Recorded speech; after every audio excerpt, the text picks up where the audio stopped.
Halo Sobat Tani semuanya, wah luar biasa sekali ya, spesial banget nih. Ada Bapak Roni, spesial banget di momen kali ini saya ingin bertanya. Nah pertanyaannya ini adalah pertanyaan yang mungkin ditanyakan oleh teman-teman semuanya yang ada di rumah. Pak Roni, Yap. saya izin bertanya boleh ya? Boleh. Oke, Pak Roni, di depan kita ini kan ada produk BioBoss dan BioBoss Step 1. Ya. Mungkin boleh Pak Roni minta tolong jelaskan mengapa sih kita sangat disarankan sekali untuk menggunakan BioBoss Step 1 ini terlebih dahulu sebelum kita menggunakan BioBoss-nya. Ya. Boleh, monggo diperjelaskan di depan kamera mungkin biar teman-teman yang di rumah menyimak semuanya. Baik teman-teman, Sobat Tani semuanya, salam bahagia juga dari saya. Nah tadi pertanyaan Pak Angga ya.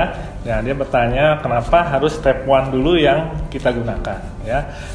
Awalnya begini, ibarat kita ini manusia ya, dia mengalami asam lambung. Nah, sebelum kita makan makanan yang enak ya, nah itu kita harus netralkan dulu lambung kita. Itu Pak Angga. Jadi kita harus netralkan dulu tingkat keasaman itu. Nah baru kita bisa makan makanan apapun bisa masuk. Tapi kalau asam lambung kita lagi tinggi, kita mau dikasih makanan seenak apapun itu nggak bisa. Tanaman juga punya prinsip yang sama. Apabila pH tanah ya di dalam tanah itu tinggi atau dalam kondisi asam ya contohnya, nah itu dia tidak akan bisa menyerap nutrisi. Ya. Nah, mau seberapa banyak pun pupuk kita kasih, itu tidak bisa diserap oleh tanaman. Ya. Jadi intinya itu harus kita netralkan dulu keasaman tanahnya, baru tanaman melalui akar bisa menyerap secara maksimal. Ya.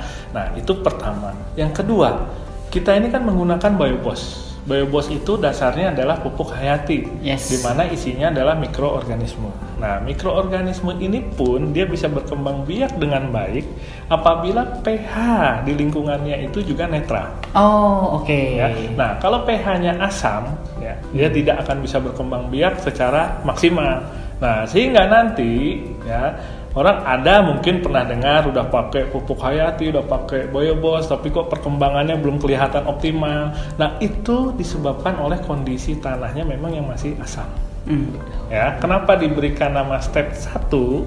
Maksudnya agar bisa digunakan di tahap awal. Sebelum menggunakan BioBoss ya, karena dasarnya tadi mikroorganisme supaya lahannya di sini dalam lingkungannya netral, otomatis perkembangbiakan mikroorganismenya itu akan menjadi optimal. Nah, jadi itu ya, buat Sobat Tani yang ada di rumah sudah sangat jelas kenapa sangat disarankan atau bisa mendapat jawaban langsung nih dari Bapak Roni. Banyak loh Pak Roni yang bertanya, Mas Angga saya pilih BioBoss Step 1 atau BioBoss ya untuk tanaman. Sebagusnya pilih yang atau gunakan dua-duanya dan lakukan, aplikasikan terlebih dahulu BioBoss Step 1. Karena untuk apa? Untuk memperbaiki namanya pH tanah. Pada saat pH tanah ini dalam keadaan yang asam, pupuk apapun itu tidak akan maksimal. Nah, agar penggunaan BioBoss-nya lebih maksimal, ini sangat disarankan untuk menggunakan step 1 terlebih dahulu.